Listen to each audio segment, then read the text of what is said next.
So you want to know the 8 things that newcomers to the Bay Area find shocking about the home buying process here? Well, that's what we're going to talk about today.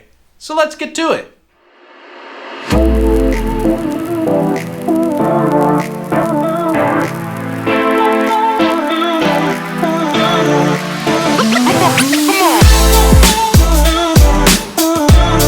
Welcome to the Living in Oakland, California channel. I'm Rich Fleming, your local realtor, and I'm here to teach you everything you need to know about living, working, playing, sleeping, eating, whatever in Oakland and the rest of the San Francisco East Bay. I get a ton of people who reach out to me with questions about what it's like to live here, what they need to know to transition here, what it's like to purchase a house here, and I absolutely love it. That is why I do these videos. So if you have any questions, feel free to drop me a text, send me an email, give me a call, whatever works for you, because when it comes to helping you transition to Oakland and the rest of the San Francisco East Bay, I got your back. Now in today's video, I'm going to talk about 7 factors in buying a house in the Bay Area that a lot of newbies to the area find absolutely astounding or even crazy. But that is a significant part of understanding the housing market here. So without further delay, let's get into it. So factor number 1 that is really important to understand, and it really drives a lot of the other factors we're going to talk about, is that most of the San Francisco market is really a seller's market, and it seems like it has been a perpetual seller's market for at least the last 5 to 7 years. So what that means is sellers have a whole lot more leverage in the negotiating process than buyers do overall.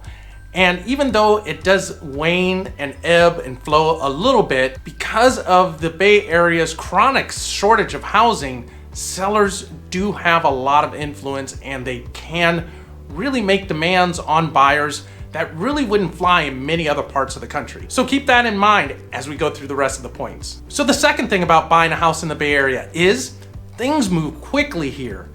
If you find a really desirable house in one of the more popular or desired cities or neighborhoods, it is not going to stay on the market long. It is not uncommon for houses to be on the market here for anywhere as little as 3 days to maybe 9 to 10 days.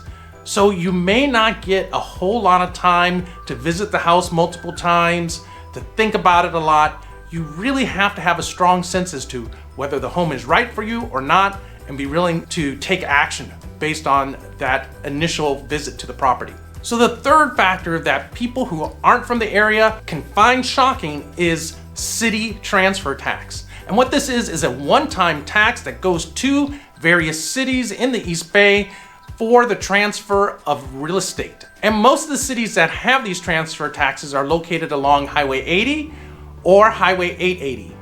And the amount of this tax can be significant. So the low for this tax is $4.50 for every $1,000 of the purchase price of the property in Hayward, to as high as $15 for every $1,000 of the value of the property being purchased in Oakland and Berkeley. So that is 1.5% of the value of the home. This is a one-time fee, but it cannot be financed in your mortgage. So you have to have the cash available in addition to your closing costs. Just be ready for it. So the fourth thing about buying a house in the Bay Area, which can throw people off, is it is not uncommon for people to make all cash offers for a home.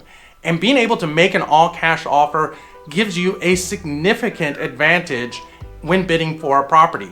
And there are a couple of reasons for this. One, the transaction is much less likely to fail when you can make an all cash offer, and it closes much faster. Typically, those 2 things are very desirable for a seller. The other advantage it can have for a buyer is it may give you somewhat of a price advantage. You may not have to bid quite as much as a competing buyer that is using mortgage financing. Now, if you're saying, hey, I don't have the cash necessary to make an all-cash offer on a home, there are services that can give you the advantage of making an all-cash offer while still allowing you to finance the purchase of the property you desire. Just reach out to me and ask me about it. The fifth thing that newbies find kind of unusual about buying a house here in the Bay Area Inspection reports are typically done for you before you even make an offer on the property, and you may not have an opportunity to do your own inspection reports. Now, why is that?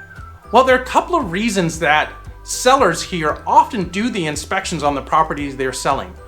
One, doing the inspections count as legal disclosure. Hey, I'm telling you everything that I know about the property. I've hired experts, and sellers want to make sure that they are telling you as much as possible about the house. Second, it is a strategy that sellers use to limit your flexibility to be able to exit the contract. So basically, they do the inspections for you, and they say, hey, this is everything we found about the house. The inspectors found out about the house.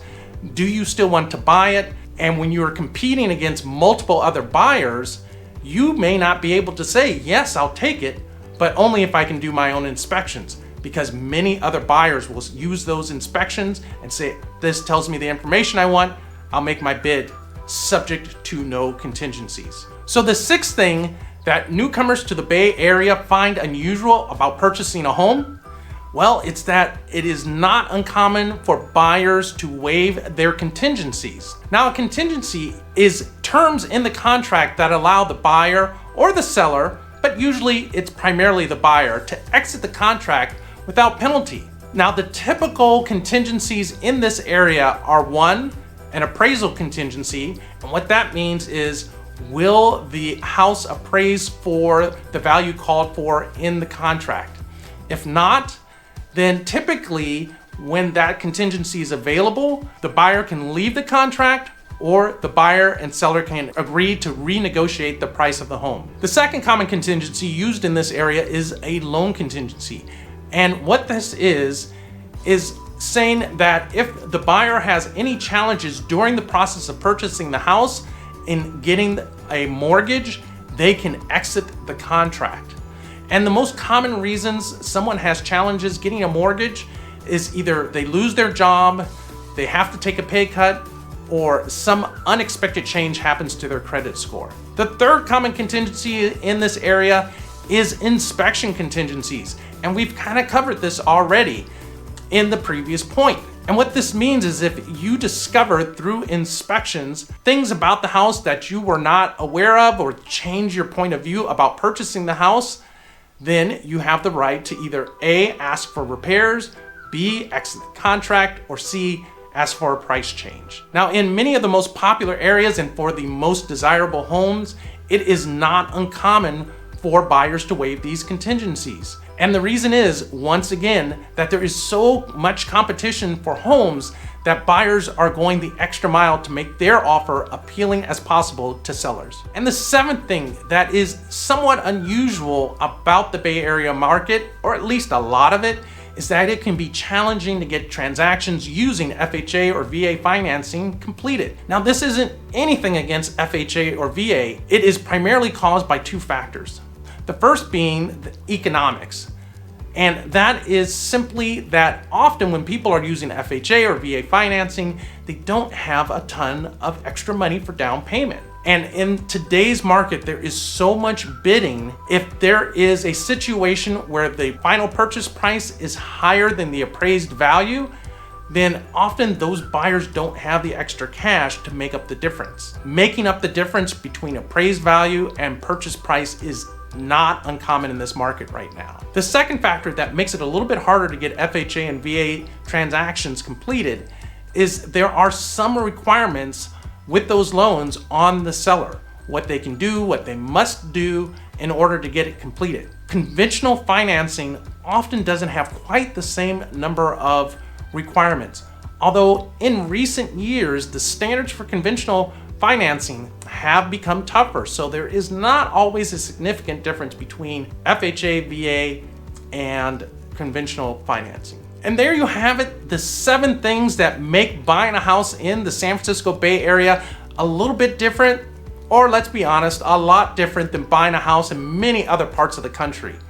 The level of competition right now for homes and the strength of the negotiating position that sellers are in really gives buyers less options than they might have in many other regions of the country. Now, if you have questions about anything that I talked about in this video, or just general real estate questions overall, feel free to reach out to me, drop me a text, send me an email, give me a call, whatever works for you.